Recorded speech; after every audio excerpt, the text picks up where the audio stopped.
32절까지 이제 자신이 십자가에 못 박혀 돌아가실 것과 부활하실 것에 대해서 말씀을 하시고, 그리고 성령께서 임재하실 것을 이제 예언하고 있는 말씀이에요. 28절까지 그래서 28절을 보면은 이렇게 기록되고 있습니다. 내가 아버지에게서 나와 세상에 왔고 다시 세상을 떠나. 그러니까 세상을 떠나는 건 뭐예요? 십자가에 못 박혀 죽는다는 소리예요. 네, 이것을 이제 예수님께서는 직접적으로 말씀을 하지는 않고 하나님께로, 아버지께로 간다, 내가 너희를 떠난다, 뭐 이런 식으로 말씀을 하시거든요. 그러니까 이제 제자들은 사실은 이해를 못했어요. 뭐 예수님께서 어디 뭐 놀러 가시나, 여행 가시나, 이런 식으로 생각을 했다는 거예요. 이제 영적으로 이것을 이제 해석을 하고 바라봐야 되는데, 아직까지 이제 그런 이 눈이 제자들에게는 없었어요. 하지만 이제 예수님은 계속해서 영적으로 말씀을 하시죠. 그리고 또 20절을 보면은 이렇게 기록하고 있습니다. 이제 좀 더 앞으로 가가지고 20절, 16장 20절, 내가 진실로 진실로 너희에게 이르노니 너희는 곡하고 애통하겠으나. 예수님께서 십자가에 못 박혀 돌아가시니까. 그래서 예수님 더 이상 없잖아요. 어떻게 보면 지금까지 예수님이 그들의 제자들의 보호자처럼, 제자들을 이제 지켜주고, 그렇게 예수님께서 늘 함께 해주셨어요. 그렇잖아요. 서기관이나 바리새인들이, 제사장들이 막 제자들을 공격할 때도 예수님 바로 딱 앞에 나가서 한마디 하면은 막 다 상황 정리되고, 그런 때가 얼마나 많았습니까? 그리고 예수님이 곁에 있을 때는 항상 위기가 닥쳐도 예수님이 하나님의 아들로서 모든 영적 권세를 다 가지고 있었기 때문에 제자들은 아무 문제가 없었어요. 그런데 제자들은 이제는 예수님이 떠나가 버리면 아무도 없잖아요. 자기들을 지켜줄 사람도 없고, 보호자처럼 그렇게 그들과 함께 계셨던 예수님도 안 계시기 때문에 곡하고 애통한다는 거예요. 십자가에 못 박혀 돌아가심으로 인해서 곡하고 애통하겠으나, 20절 계속 보세요. 세상은 기뻐하리라. 세상은 기뻐하리라. 여기서 말하는 세상은 누구를 의미할까요? 바로 이제 사탄 마귀라고 볼 수가 있어요. 그죠? 사탄 마귀가 3일 동안은 했겠죠. 예수님께서 십자가에 못 박혀 돌아가셨고, 죽음에 갇혀서 3일 동안 계셨으니까. 그리고 이제 예수님을 계속해서 모함하고 위해하려고 했던 서기관이나 바리새인들이나 율법사들이나 제사장들, 이런 사람들 다 기뻐하게 되는 거죠. 이제 자기들의 어떻게 보면은 경쟁자라고 볼 수가 있어요. 기득권적인 그런 입장이 있었거든요. 이제 이 사람들은 다 어떻게 보면은 유대 공동체, 사내들인 공회, 또는 성전 중심으로 모여 있는 사람들이잖아요. 거기서 나오는 것으로 먹고 사는 사람들이, 쉽게 말하면은. 그런데 예수님께서 짠 하고 나타나서 어느 날 제자들을 데리고 막 사람들이 막 그를 다 몰려가니까 이 제사장들이나 서기관들이나 바리새인들이 바라봤을 때 자기들을 잘못하면 굶어 죽을 수도 있겠다. 쉽게 말하면 어떤 거예요? 밥그릇 뺏길 수 있는 거예요. 어떻게 보면은 세상적으로 말하면은. 그러니까 어떻게 해요? 예수님을 계속해서 모함했어요. 걸핏하면은 단지를 걸었어요. 그래서 앞뒤 재보지 않고 무조건 예수님을 방해하고, 나중에 예수님을 죽이려고 모의하잖아요. 그래서 이제 군병들을 모집해서 결국엔 예수님을 체포해서 십자가에 못 박게 넘겨주잖아요. 그래서 세상은 기뻐하리라. 그러나 20절, 너희는 그래서 근심하겠으나, 그 다음 말씀 읽어볼까요? 너희 근심이 도리어 기쁨이 되리라. 아멘. 근심이 변해서 기쁨이 될 것이다. 십자가에 못 박혀 죽으심으로 인해서 제자들은 당장은 예수님을 볼 수 없음, 그리고 예수님을 보지 못함, 또 예수님과 함께 있지 못함으로 인해서 근심하고, 그로 인해서 환난을 당하고, 오늘 본문에 세상에는 너희가 환난을 당하나, 환난 당하는 거죠. 그래서 제자들은 예수님께서 십자가에 못 박혀 돌아가시고 나서 어떻게 했습니까? 계속 도망 다녔잖아요. 문 꼭꼭 걸어 잠그고, 밖에 안 나왔어요. 붙잡힐까봐, 혹시라도 잡혀서 죽을까봐. 베드로를 포함해서 제자들은 다 도망갔어요. 예수님께서 신문당할 때도 베드로는 예수님을 3번이나 부인했어요. 그러니까 이게 다 어떻게 보면 근심이라고 볼 수가 있어요. 세상의 근심. 세상의 근심이라는 것은 어떻습니까? 근심하게 되면은 뭔가 해결됩니까? 절대로 그렇지 않아요. 근심은 항상 우리의 마음을 상하게 해요. 그래서 우리 마음을 불안하게 하고 두렵게 하고 앞으로 나가지 못하게 해요. 그래서 이 근심이라는 것은 하나님이 주시는 것이 절대 아니에요. 사탄 마귀가 주는 겁니다. 근심. 그래서 여러분 마음에 근심하셔는 안 돼요. 무슨 일이 있으면은 근심하면 안 됩니다. 그러면 내 마음도 상하고 그리고 하나님께로 나아갈 수 있는 길도 막히게 됩니다. 무슨 일이 있으면은 하나님께 기도하셔야 돼요. 그래서 그 근심이 사라질 수 있도록, 두려움이 사라질 수 있도록. 그러나 3일 동안은 제자들이 근심하겠으나 그러나 예수님은 죽음의 권세를 깨시고 부활하실 것이기 때문에 그 근심이 도리어 기쁨이 될 것이다. 왜요? 예수님의 부활의 능력을 제자들이 덧입을 수 있기 때문에, 그리고 성령의 충만함을 덧입기 때문에 이것을 통해서 제자들은 담대하게 이제는 복음을 전할 것이기 때문에 이제는 기뻐하게 된다는 거예요. 이제는 그 이때 이후로는 혹시라도 환난을 당해도 전혀 두려움이 없는 거예요. 오히려 기쁨으로 제자들은 순교했어요. 스데반이 그랬잖아요. 그래서 스데반은 그가 죽을 때에 하나님께 뭐라고 기도했습니까? 자기를 돌로 치는 자들을 용서해 달라고까지 기도했어요. 이런 어떤 그리스도의 장성한 분량이 충만한 데까지 어떻게 믿음이 이르게 된다. 하나님께서 우리에게 주신 이 기쁨을 우리가 붙잡아야 돼. 그 기쁨은 예수님의 부활의 능력이 우리에게 임할 때, 성령께서 우리 안에 역사할 때 이 기쁨이 넘쳐나게 되는 거예요. 그냥 세상에서 잘 되는 것으로 인해서 인한 기쁨은요, 그냥 잠시뿐이에요. 그때뿐이에요. 그러나 하나님이 함께 하시고 성령께서 역사하시고 부활하신 예수님이 우리와 함께 하시는 기쁨은 늘 우리로 하여금 충만하게 하고 단순간에 기뻐하는 것이 아니라 계속해서 우리로 하여금 기뻐하게 해 주신다. 그래서 이것을 예수님께서는 말씀하고 있죠. 그래서 오늘 본문 33절에 예수님께서는 이 모든 것을 말씀하신 것, 이제 지금까지 말씀한 게 바로 이런 내용이에요. 십자가에 못 박혀 돌아가실 걸. 그러니까 예수님께서는 내가 십자가에 못 박혀 죽는다. 다른 본문에 이렇게 말씀을 하셨지만 요한복음에서 사도 요한은 이것을 이렇게 계속 예수님이 이렇게 영적으로 말씀하신 것을 집중적으로 조명하고 있는 거죠. 예수님께서 그래서 지금까지 말씀하신 것, 쉽게 말하면 십자가에 못 박혀 돌아가실 것, 그리고 다시 부활하실 것, 그리고 성령께서 오실 것에 대해서 말씀하신 것은 이게 바로 33절 이것입니다.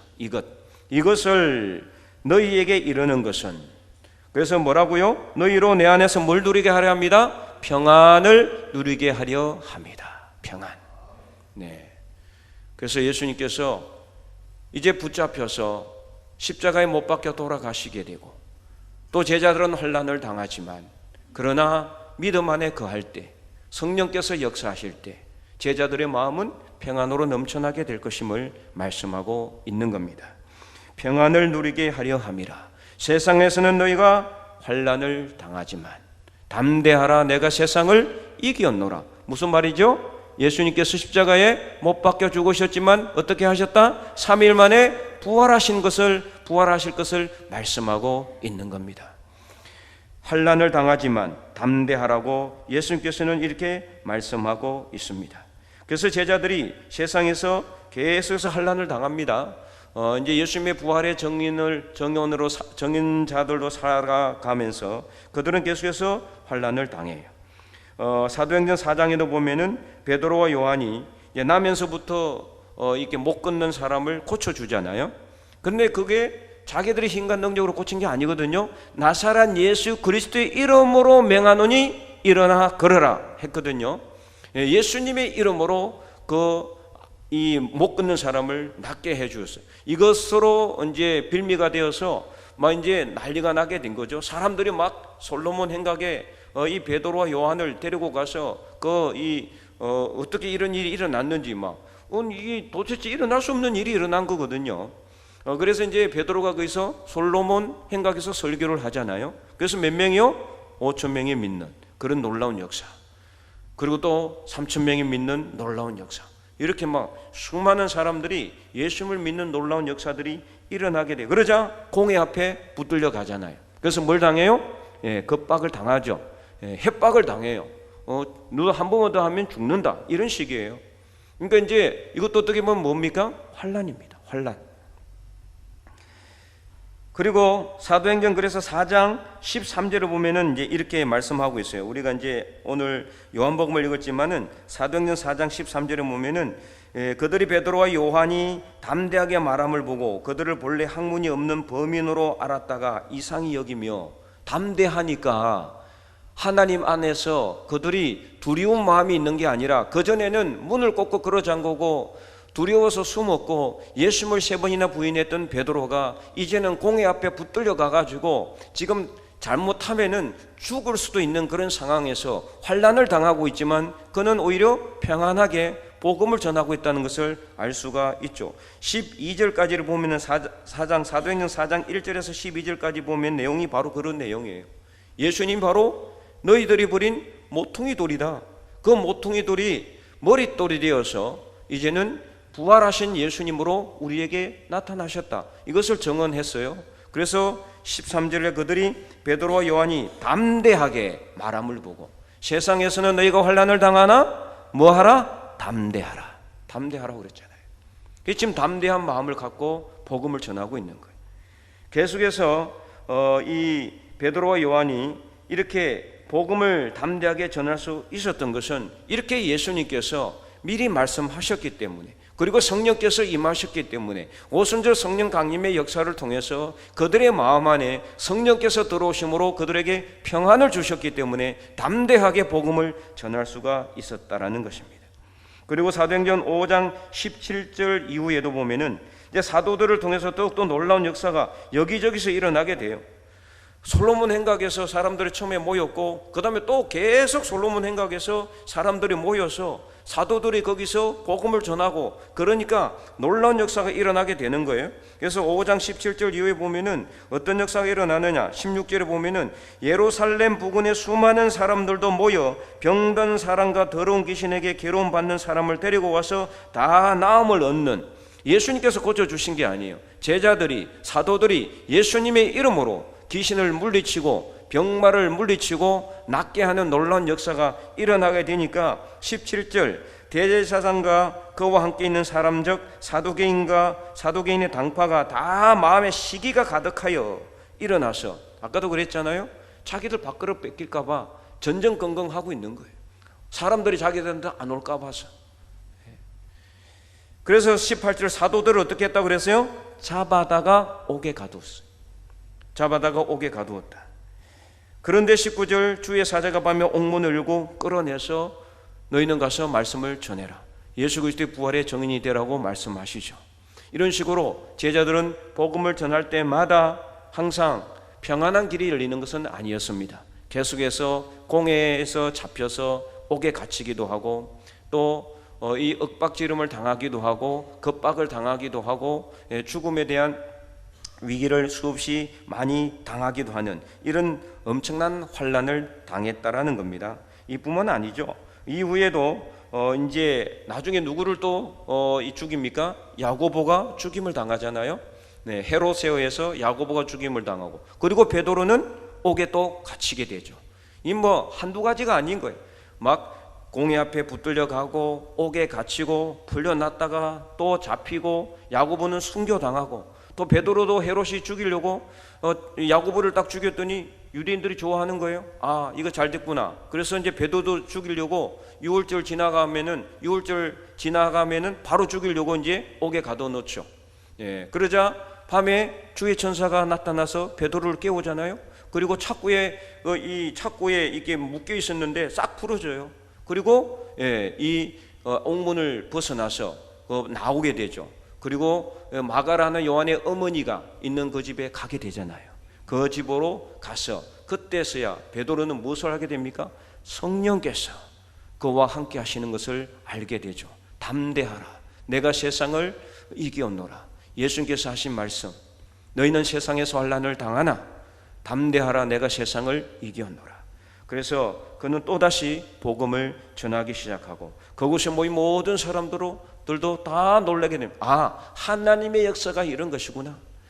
믿음을 가지고 나가니까 기적의 역사가 일어나고 옥문이 열리고 놀라운 역사가 일어난다는 것을 알게 된 것입니다. 그래서 이렇게 엄청난 역사들이 일어나고 모든 이 고난과 환난을 당했지만 그러나 제자들은 결코 굴하지 않았다. 이후에 서대반도 어떻습니까? 복음 전하다가 그도 돌에 맞아 죽습니다. 그리고 그는 돌에 맞아 죽으면서도 아까도 말씀했지만 하나님 앞에 자기를 돌로 치는 사람들을 용서해 달라고 기도까지 했죠. 그래서 이런 모든 일들은 복음을 전하다가 일어난 일입니다. 복음을 전하다가 발생한 일이었죠. 오늘 말씀을 기록한 이 사도행전이 말 요한복음을 기록한 사도 요한도 그도 왜 그가 밤모섬에 갇혔습니까? 그가 요한계시록 이 그리스도를 통해서 주의 사자를 통해서 그가 계시를 받았던 그 밤모섬에 왜 거기에 갇혔어요? 여러분 이제 성지순례를 하면은 밤모섬에 가기도 하는데 상당히 그리스 본토에서 많이 떨어져 있습니다. 배로 가도 한참 가요. 요즘은 뭐 배가 아주 좋지만은 옛날에는 뭐예요? 다 노젓는 배 이런 거 아니에요. 상당히 오래 많이 떨어져 있는 곳이고 거기는 거의 옛날에는 지금도 그렇지만 돌밖에 없어요. 먹을 게 하나도 없어요. 완전 유배지입니다. 유배지. 뭐 음식물을 밖에서 가지고 들어오지 않으면은 살아갈 수 없는 곳이에요. 그 큰 동굴들이 많아요. 돌들이 많다 보니까 왜 유배됐어요? 거기에 복음을 전하다가 예수님을 증언하다가 그래서 요한계시록 1장 9절에 보면 이렇게 말씀을 기록하고 있습니다. 요한계시록 1장 9절에 나 요한은 여러분들은 뭐 읽어보지 않아도 됩니다. 읽어보시려면 다 넘기고 있으니까 399면 요한계시록 1장 9절 네, 다 찾았으면 한번 읽어볼까요? 나 요한은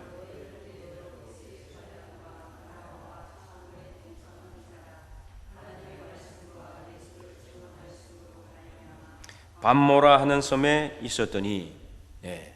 이 말의 뜻이 뭐예요? 예수님을 정건하다가 예수님을 전하다가 예수님의 부활을 정언하다가 밤모섬에 갇혔다 이 말입니다. 네. 그래서 그는 유배당했어요. 역사적으로 이 사실은 나와 있습니다. 그래서 그는 밤모섬에 갇혀서 그렇게 있다가 그리스도로부터 계시를 받은 것이 요한계시록이에요. 이 세상의 마지막 날에 어떤 일이 일어날 것인가에 대해서 쭉 계시를 받게 되죠. 그것을 그는 기록한 것이 바로 요한계시록입니다. 이제 초반 부분은 아시아에 있는 7교회에 편지하는 내용으로 되어 있어요. 그래서 요한계시록 1장, 2장, 3장 그 이후에는 하나님께서 말세에 어떤 일이 일어날 것인가를 갖다가 많은 어떤 이 상징들과 그런 것들을 통해서 사도 요한에게 알려주죠. 그리고 마지막 요한계시록 마지막에 내가 속히 오리라 그렇게 말씀하셨어요. 내가 속히 오리라. 그래서 아멘 주 예수여 어서 오시옵소서 그렇게 이제 사도 요한이 응답을 하죠. 그러나 이제 이 속히 온다는 이 말씀 때문에 초대교회는 내일 당장 예수님 올 것처럼 그렇게 기다렸지만 예수님이 당장 오지를 않으니까 처음에는 힘들었지만 그런 이제 그 예수님이 다시 오신다는 그 말씀이 이 베드로 사도가 말씀한 것처럼 어떻습니까? 하나님에게 하루가 우리에게 하루는 아니거든요. 우리에게 천년이 하나님에게는 하루가 될 수도 있다는 것을 여러분 아셔야 됩니다. 그래서 오늘 우리는 이제 다시 오실 예수님을 기다리고 있습니다. 내일 예수님 오실지 다음 주에 오실지 아무도 모르는 상황입니다. 그러니까 어떻게 해야 됩니까? 오늘 하루가 가기 전에 내일 하루가 다 가기 전에 올 해가 다 가기 전에 6월이 시작된 지 얼마 안 되지만 6월이 다 가기 전에 복음을 전해야 되는 겁니다. 가급적이면 많은 사람에게 안 믿는 사람들에게 복음을 전해야 됩니다. 언제 예수님이 오실지 모르니까. 오늘 우리가 이 말씀을 통해서 한 가지를 꼭 명심하시기 바랍니다. 우리가 세상에서 복음을 전하다 보면은 뭘 당할 수 있다? 환난을 당합니다. 지금은 옛날처럼 이때처럼 그렇게 막 복음 전하다가 붙잡혀서 옥에 갇히거나 아니면은 뭐 화형을 당하거나 화형 당한 사람들도 많이 있어요. 실제로 또 사자밥이 되거나 히브리서에 나와 있잖아요. 또 어떤 사람도 있다 그래서 히브리서 보면은 이거 말하기가 좀 그렇긴 하지만 톱에 톱으로 사람을 썰어요. 예수님 믿는다는 이유로 그렇게 죽임을 당한 사람도 있어요. 굶주리고 헐벗고 기근을 당하고 수많은 환난과 고난을 당하기도 해요. 사도 바울도 그랬잖아요. 고린도후서 11장 12장을 읽어보세요. 얼마나 그가 환난을, 고린도서 1장에도 사도 바울이 너무나 많은 환난을 당해서 뭘 당한 줄 알았다? 사형 선고를 당한 줄 알았다 그랬어요. 그래서 뭐까지 잃어버렸다? 살 소망까지 잃었다 그랬어요. 살 소망까지 잃었다.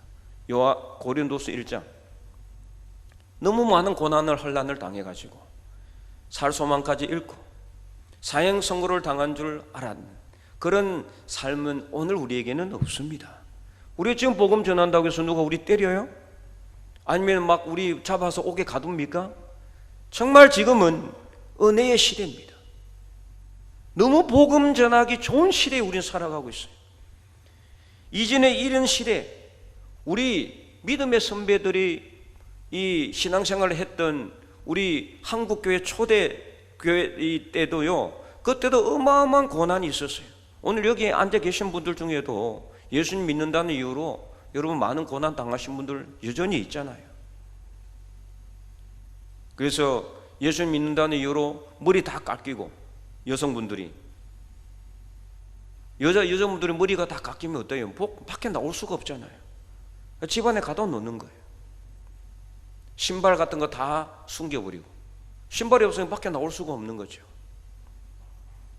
그런 일뿐만 아니라 정말 엄청난 고난과 환난을 우리 믿음의 선배들이 얼마 전까지만 해도 당했습니다. 근데 지금은요, 정말로 그야말로 은혜의 시대다. 복음 전하기 너무 좋은 시대에 우리 살아가고 있어요. 그래서 오늘 우리가 이렇게 세상에서 복음을 전하는 정말 너무나 좋은 조건 속에서 복음을 전할 수 있음에도 불구하고 왜 이렇게 우리가 복음 전하는 일이 이렇게 쉽지가 않을까? 물론 그렇다고 해서 환난이 전혀 없는 것은 아니죠. 여전히 우리가 복음 전하다가 예수 믿는다는 이유로 친구들이나 지인들에게 손가락질 당할 수도 있고, 외면 당할 수도 있고, 비난 당할 수도 있어요. 가족이나 지인으로부터 따돌림 당할 수도 있어요. 예수님 믿는다는 이유로 재미가 없으니까 어디 갈 때 안 데리고 가요. 연락도 안 해요. 그런 일을 당하는 경우도 있을 수 있습니다. 직장 생활을 하다 보면은. 그래서 우리가 참 때로는 외로운 또는 고독한 그런 삶을 살 수도 있습니다. 예수 믿는다는 이유로. 이 모든 것이 어떻게 보면 우리에게는 또 다른 환난이라고 볼 수가 있는 거죠. 그래서 이런 환난을 당할 때 오늘 우리는 담대해야 됩니다. 우리가 환난을 당할 때는 여러분 저를 보시고 기뻐하시기 바랍니다. 왜요? 예수님 믿는다는 증거가 되니까. 예수님 믿는다는 표가 되는 거니까. 예수님 믿는다면서도 전혀 예수님을 믿는 사람처럼 행동하지 않거나 세상적으로 구별되지 않는 삶을 살다면은 세상으로부터 따돌림을 당하거나 친구들로부터 외면 당할 수 있겠어요? 안 당하죠. 예수님은 믿지만, 교회는 다니지만 세상적으로 살고 전혀 그리스도인답지 않은 삶을 살면은 안 따돌립니다. 그죠? 네. 우리가 따돌림을 당했거나 내가 어떤 사람에게 비난을 당하거나 외면을 당했다는 것은 이것은 예수님 믿는다는 증거입니다. 이것을 많이 당해야 되는 거예요. 이런 것들이 없다는 것은요, 오늘 우리가 그리스도인다운 삶을 살지 못했다는 증거일 수도 있어요. 물론 우리 주변에 있는 사람들이 우리가 예수님을 믿는다는 거 다 알면서도 우리를 안 따돌릴 수도 있긴 해요. 예, 절대적인 것은 아니니까. 그러나 지금 이 시대에, 지금 이 시대에 보면은 너무나 많은 그리스도인들이 예수 그리스도인다운 삶을 살지 못하고 있는 것 같아요. 최근에 일어나는 여러 가지 불미스러운 그런 사건들, 이 밑에 댓글들을 바라보면은 너무나 가슴이 터지고 안타까워요. 한 사람 때문에 교회가 욕을 얻어먹고 그런 한 사람 두 사람 뿐이겠습니까? 왜 이런 일들이 끊임없이 일어나고 있을까?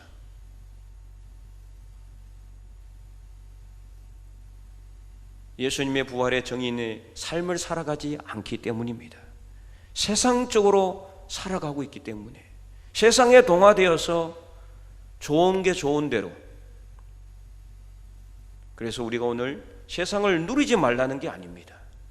세상에 살아가되 구별된 삶을 살아갈 수 있기를 바랍니다. 그리하면은 우리는 분명히 환난 당하게 돼 있어요. 왜 그렇습니까? 세상과 하나님은 절대로 양립할 수가 없습니다. 사탄과 그리스도는 절대로 같이 설 수가 없어요. 예수님이 서 있는 자리에는 사탄 마귀가 설 수가 없고, 그런데 오늘 우리는 우리의 삶을 가지고 예수님을 보여주지 못하고 있지는 않는지 여러분 삶을 돌아보시기 바랍니다. 여러분 가정에서, 직장에서, 삶의 모든 자리에서 내가 진실로 그리스도인다운 삶을 살고 있는가? 세상에서 너희가 환난을 당하나 담대하라, 내가 세상을 이겼노라.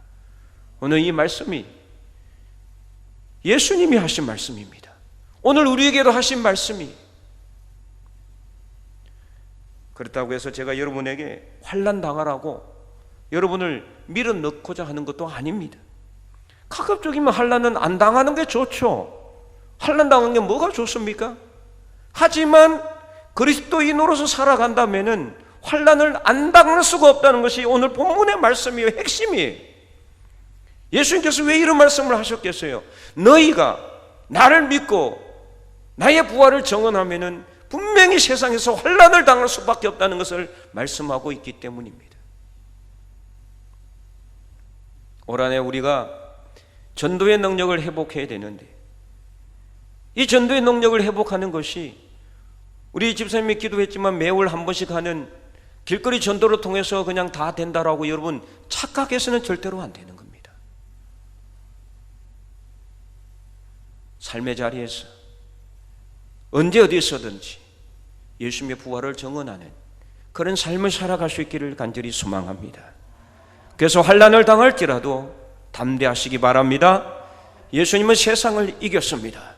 그러므로 오늘 우리는 세상을 이기신 예수 그리스도의 부활의 능력으로 예수 그리스도의 부활의 정인이 되어서